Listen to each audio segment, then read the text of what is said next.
professor Pedro Henrique de volta aqui para a aula final do módulo de interpretação de texto aplicada, né? Nós falamos aí nas duas primeiras aulas sobre os aspectos procedimentais da interpretação de texto.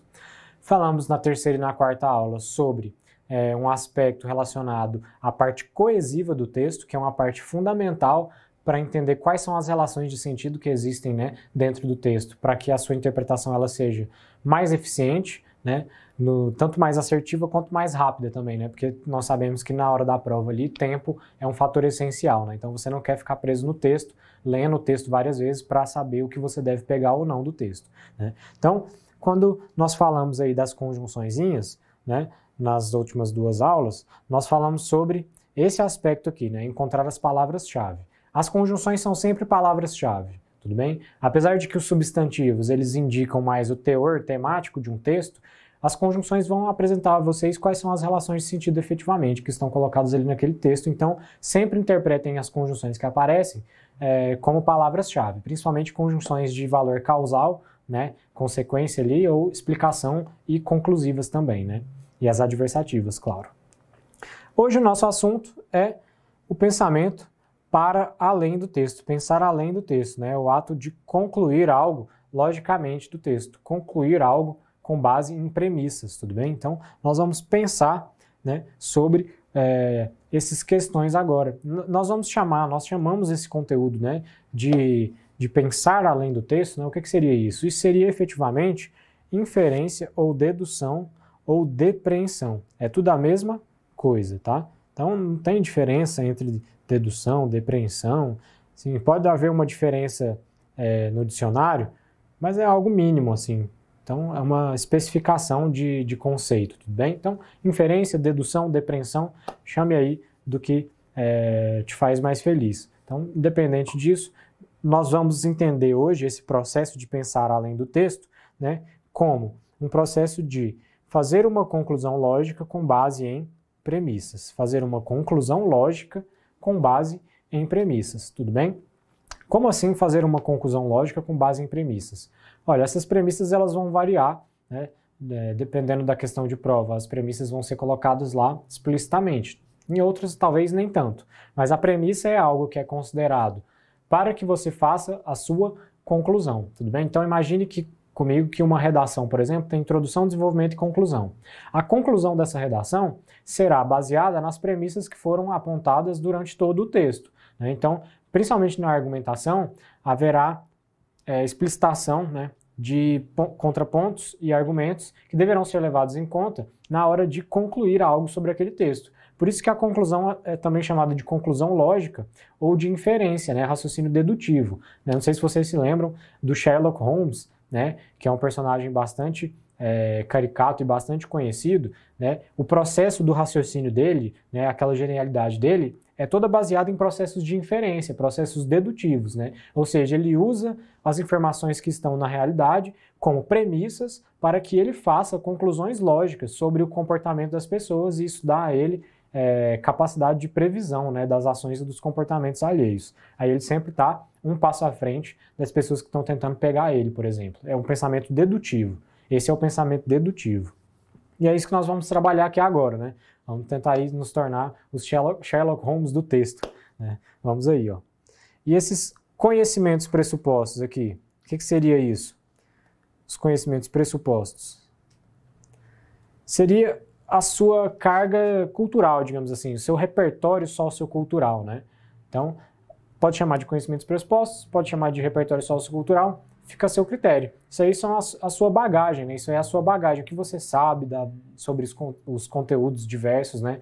Seus conhecimentos gerais, né? Os seus conhecimentos específicos, né? O que você aprendeu empiricamente com a sua vivência, né? Com a sua família. Todos os conhecimentos que você consegue relacionar com um determinado texto podem ser considerados conhecimentos pressupostos.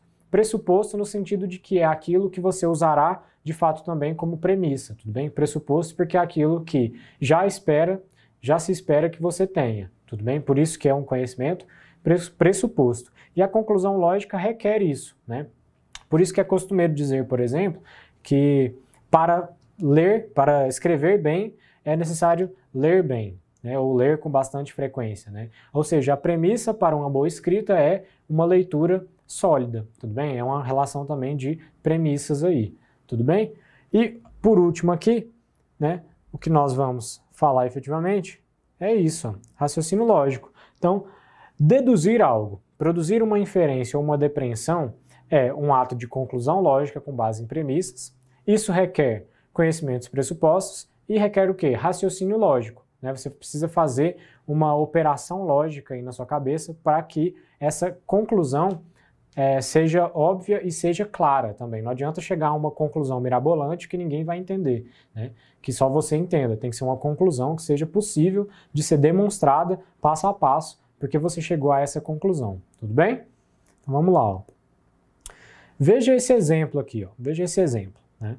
Então, esse é um exemplo clássico, né, que tem em livros de filosofia, na parte de lógica, né? Ou então raciocínio lógico, né, no conteúdo da matemática, por exemplo. Se A é igual a B e B é igual a C, então A é igual a C. Tudo bem, né? Nada mais lógico de pensar do que isso, né? Então, um exemplo bastante esdrúxulo, né? Se eu dissesse assim, ó, a chuva é água. Então, A seria chuva, B seria água. B é água e C é molhado. Então, se água é chuva e chuva é molhado, então a chuva é molhada. Tudo bem? Se a chuva é água e a água é molhada, então a chuva é molhada.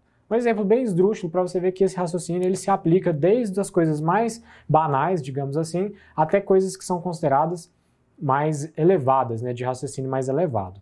Então, ó, coloquei alguns exemplos aqui no slide, que são exemplos corriqueiros em propostas de redação de concurso, né, em temas de redação, né, em artigos jornalísticos e científicos, tudo bem? São axiomas, digamos assim, que partem desse pressuposto, desse raciocínio lógico. Ó. Se a democracia pressupõe oposição e a oposição pressupõe divergência, então a democracia pressupõe divergência. Então veja que é a mesma coisa que está falando aqui nesse A mais B é B igual A igual a B, B igual a C, A igual a C. Tudo bem? Ó? Então a primeira parte aqui, ó, A igual a B, termina aqui. Ó. Então B é igual a C, vai dessa conjunção aqui até a outra vírgula, né? Aqui. E a parte final, A igual a C, essa daqui, democracia pressupõe divergência. Percebeu que é a mesma coisa? É o mesmo raciocínio, só que nós colocamos as palavrinhas aí e às vezes nós ficamos confusos, porque as palavrinhas elas são diferentes, tudo bem? Mas vamos ver aqui no próximo exemplo, ó, que é a mesma coisa. Ó. Se A é igual a B, então aqui, ó, se a aprovação no concurso requer esforço, A é igual a B. B é igual a C, e esforço requer disciplina, pronto. Então, A é igual a C. A aprovação em concurso requer disciplina. Então, 3 etapas. Ó. A é igual a B, B é igual a C, então A é igual a C. Tudo bem? Mesmo raciocíniozinho. De novo, ó, vamos aqui mais um exemplozinho. Mais um exemplo para fixar esse raciocínio lógico. Ó, A é igual a B. Se meritocracia pressupõe esforço individual, cortou. B é igual a C. Esforço individual pressupõe condição justa, B é igual a C. A é igual a C. Meritocracia pressupõe condição justa. Então, está de acordo com a formulazinha da lógica, do A é igual a B, B é igual a C. Tudo bem? Tanto é que se nós pararmos para pensar em que cada alternativa dessa quer dizer para nós, nós veremos que isso de fato faz sentido, não é? Por exemplo, né? A meritocracia. Meritocracia de fato faz sentido.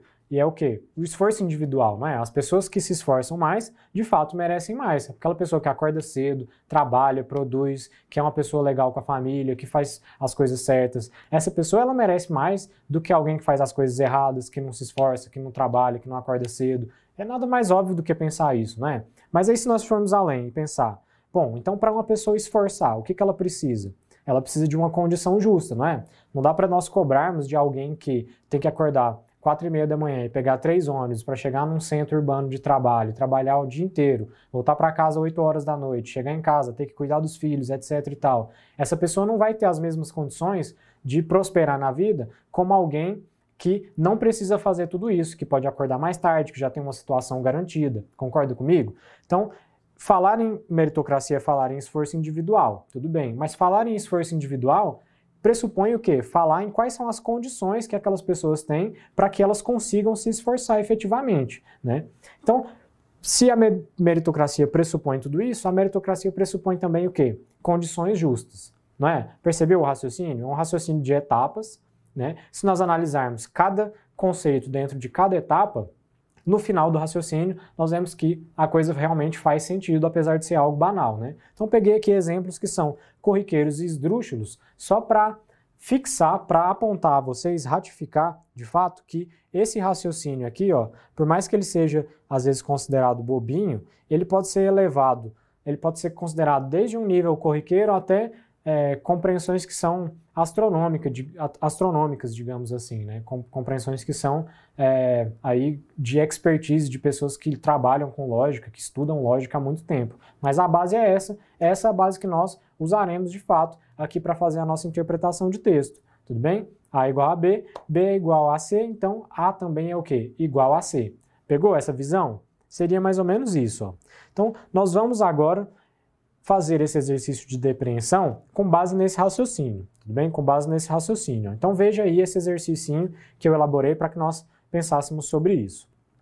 Assinale a alternativa que indica corretamente a conclusão que se pode ter, que pode ser inferida por meio da seguinte oração. Então, ó, a conclusão que pode ser inferida. A conclusão que pode ser inferida. Os exercícios gostam dessas terminologias, conclusão, inferência, depreensão, fique ligado aí com essas palavrinhas-chave. Então a oração é o seguinte, ó, não adianta esperar quando estamos perdidos, precisando nos encontrar. Né? Escutei isso numa música. Não adianta esperar quando estamos perdidos, precisando nos encontrar. Então, ó, perceba que há uma relação aí, né, entre essas palavrinhas, tudo bem? Então, como nós vimos aqui na aula passada, existe uma conjunção temporal aqui, não existe? Quando? Existe essa conjunção, né? Então, ó, quando estamos perdidos, né, precisando nos encontrar, é uma informação. E a outra informação seria essa, né? Não adianta esperar. Então, eu já fiz essa análise aqui, agora nós vamos à leitura das alternativas. Ó, a primeira alternativa diz o seguinte: não há possibilidade de esperar quando alguém está perdido. O que vocês acham? Não há possibilidade de esperar quando alguém está perdido, não é? Isso de fato se sustenta, né? Vamos ver se a frase diz isso mesmo. Não adianta esperar quando estamos perdidos, precisando nos encontrar. Então, ó, qual é a palavra-chave que está aqui nessa alternativa, letra A? Não há possibilidade de esperar quando alguém está perdido. Então, possibilidade, se não há possibilidade, é porque algo é o quê? Impossível, não é? Quando não há possibilidade de que algo aconteça, nós dizemos que esse algo ele é impossível. Então, a alternativa está querendo dizer a nós que quando alguém está perdido, é impossível esperar. Não é isso, não é? Parece que não é isso. Ó. O comando da questão diz o seguinte: não adianta esperar quando estamos perdidos. Então, essa palavrinha possibilidade, que eu grafei em amarelo, ela faria correspondência a essa outra palavrinha aqui, ó, adiantar. Adiantar e ser possível tem uma discrepância de sentido aí, né? Uma discrepância semântica. Então, perceba aqui, ó, primeiro, as etapas, né, do procedimento de interpretação de texto. Primeiro, eu já sei que isso aqui é um gênero de questão de prova que espera de mim uma finalidade específica, né? A temática e o assunto aqui seriam especificamente depreensão, né, interpretação de texto ou assunto, conclusão, lógica, né, ou depreensão seria a temática. As palavras-chave, nós já achamos algumas aqui no comando da questão. Primeiro, inferida. Aí depois, lá no comando da questão, nós achamos adiantar, né, o verbo adianta, e depois na alternativa letra A, nós achamos a palavra possibilidade. Por que essa palavra é a palavra-chave da alternativa letra A? Porque, de fato, é essa palavra que dá o teor argumentativo da alternativa.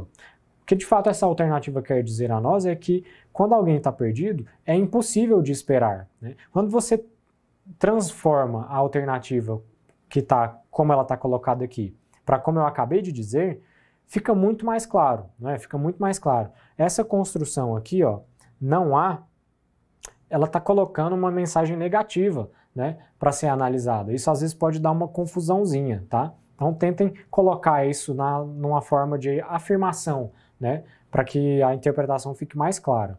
Então, de fato, a alternativa letra A não se sustenta porque o exercício não falou que existe, que é impossível de se esperar, né? O que o exercício falou?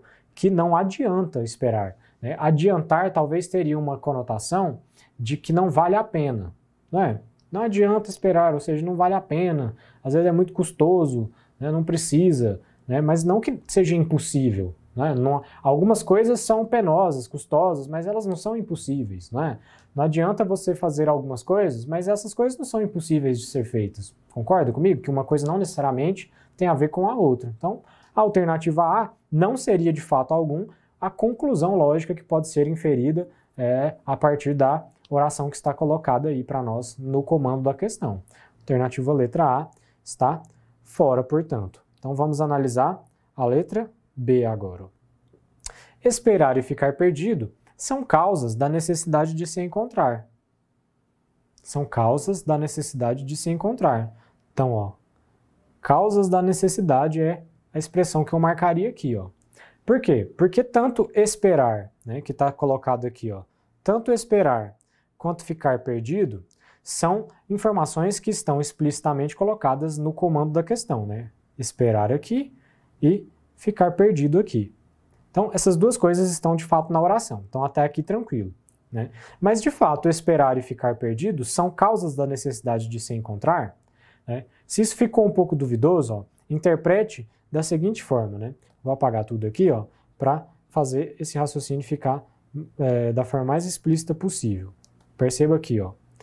Não adianta esperar. Cortei.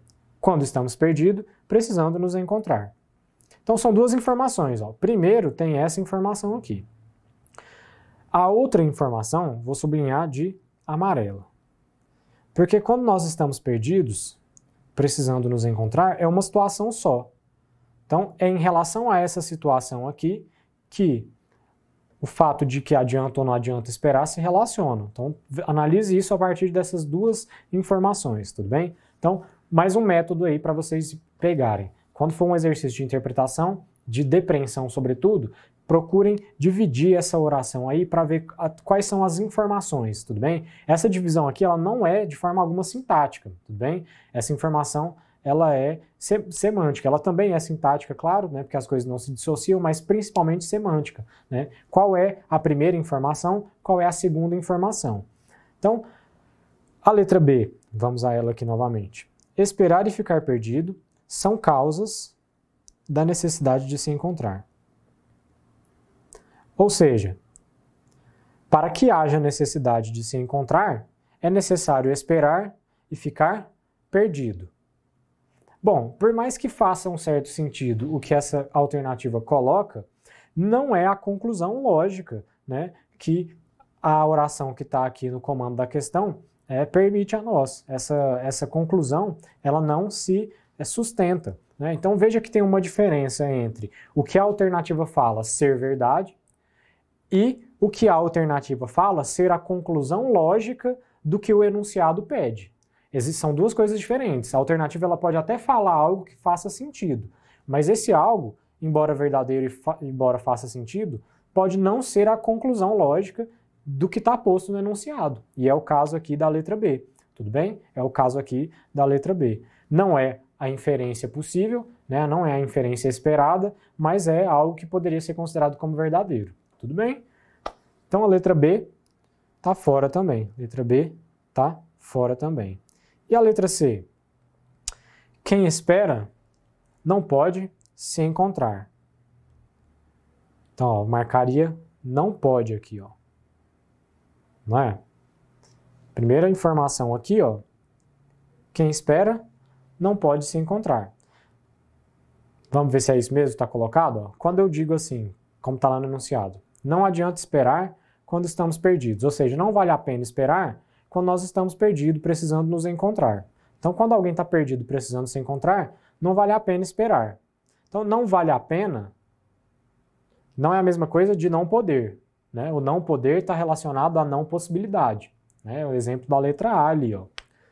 Mas, de todo modo, a ordem foi invertida, né? A ordem foi invertida aqui, ó. Não é que quem espera não pode se encontrar, é que quem quer se encontrar não pode esperar. Aí faria mais sentido, não é? Faria mais sentido em relação ao comando da questão. Então, de forma alguma, a letra C também poderia ser a alternativa correta, tudo bem? De forma alguma, a letra C poderia ser a alternativa correta.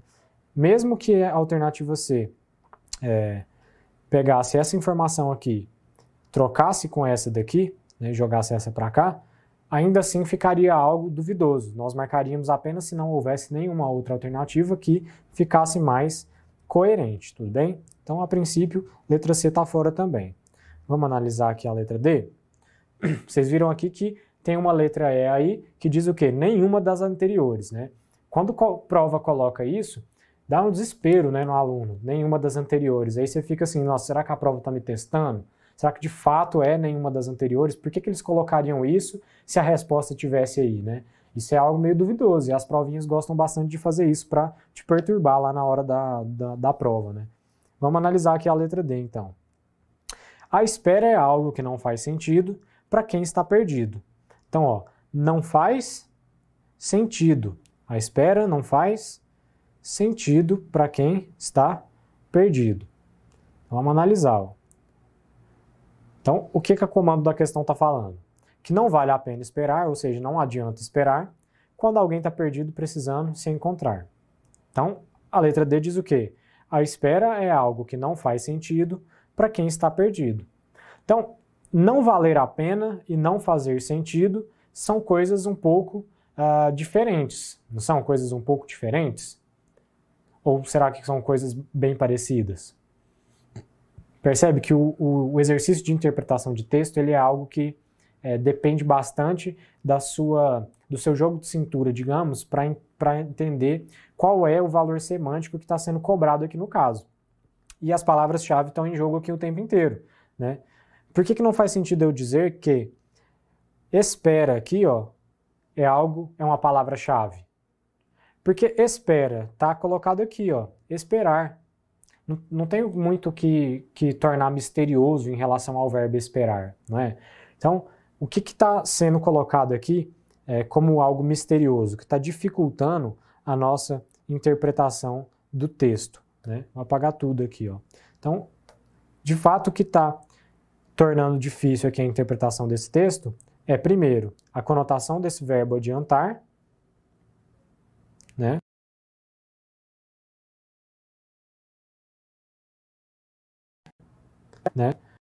Essa locução que está sendo colocada com não adianta. Ou seja, não vale a pena esperar ou não faz sentido, como está colocado aqui na letra D. Então, são coisas que se aproximam, mas que talvez não seja algo bastante assertivo, né? Se a letra D falasse, por exemplo, a espera é algo que não vale a pena para quem está perdido, faria sentido? Aí faria mais sentido, não faria? Seria mais condizente com o que o enunciado pede. Mas haveria uma diferença significativa entre não valer a pena e não fazer sentido? Aí você tem que pensar assim, quais são exemplos de coisas que não valem a pena, mas que fazem sentido? Aí você pensa sobre isso um pouco. Esse raciocínio ele vai longe, não vai? Ele vai longe. Então, não ficou algo muito certo ali, não ficou algo muito certo ali. Por isso que as questões de interpretação de texto, nessas questões, né, geralmente, há muitos recursos, porque, de fato, a interpretação das pessoas varia muito, né, em relação ao que um termo pede e ao que um outro termo pede, né? Então, o gabarito que eu dei para essa questão foi, de fato, a letra E, nenhuma das anteriores. Letra E seria o gabarito. E o a explicação para esse gabarito é justamente de que a questão que mais se aproxima, a alternativa que mais se aproxima é a letra D, mas de fato não fazer sentido e não valer a pena, fica uma coisa meio incongruente aí, tudo bem? Poderia ser que se outra pessoa tivesse feito esse exercício, o gabarito seria a letra D? Sim, aí haveria o quê? Mediante recurso, uma explicação em relação à carga semântica do fazer sentido e do valer a pena, né? Do adiantar, tudo bem? Geralmente quando algo não faz sentido, não vale a pena, ou existem coisas que não fazem sentido, mas que valem a pena, né? Alguns diriam, por exemplo, que o amor não faz sentido, mas ele vale a pena, né? Ou que existem coisas, por exemplo, que fazem sentido, mas que não valem a pena, tudo bem? E aí esse raciocínio vai longe. Então, é com base nessa possibilidade desse raciocínio que eu tiro a conclusão lógica de que se o raciocínio ele ficou incerto a ponto de chegar a esse nível de reflexão, então é porque, de fato, a conclusão lógica que é possível de ser tirada dessa oração não está contemplada em nenhuma das alternativas anteriores. Por isso, gabarito, letra E. Tudo bem? Então veja como um exercício de interpretação de texto aparentemente simples pode levar a nossa reflexão bem longe, né? E trabalhar vários aspectos da textualidade, desde a coerência, né, coesão, aspectos gramaticais, por exemplo, do tempo verbal, né, do modo do verbo, né, aspectos semânticos e sintáticos também, né, da separação aqui do caso das orações, tudo bem? Da separação das orações, muita coisa relacionada num exercício só. Tudo bem? Então, a gabarito letra E, finalizamos aqui essa questãozinha, e com essa questão finalizamos também o módulo de interpretação de texto, né? Foram 5 aulas aí, né, que nós falamos bastante sobre interpretação de texto aplicada, sempre uma perspectiva aplicada, porque você espera de nós que você saia bem na sua prova, né? Longe do método aqui, longe do objetivo do método aqui ser dificultar as coisas, né? Então, simplificar o máximo possível para que o objetivo de acertar a questãozinha lá na hora da prova seja garantido, mas também que você consiga pensar sobre a textualidade de forma mais ampla e entender melhor a interpretação com base nesses procedimentos aí, tudo bem? Então, os materiaizinhos vão chegar a vocês, os materiais escritos também. Espero que vocês tenham gostado. Vejo vocês numa próxima oportunidade. Forte abraço, até a próxima.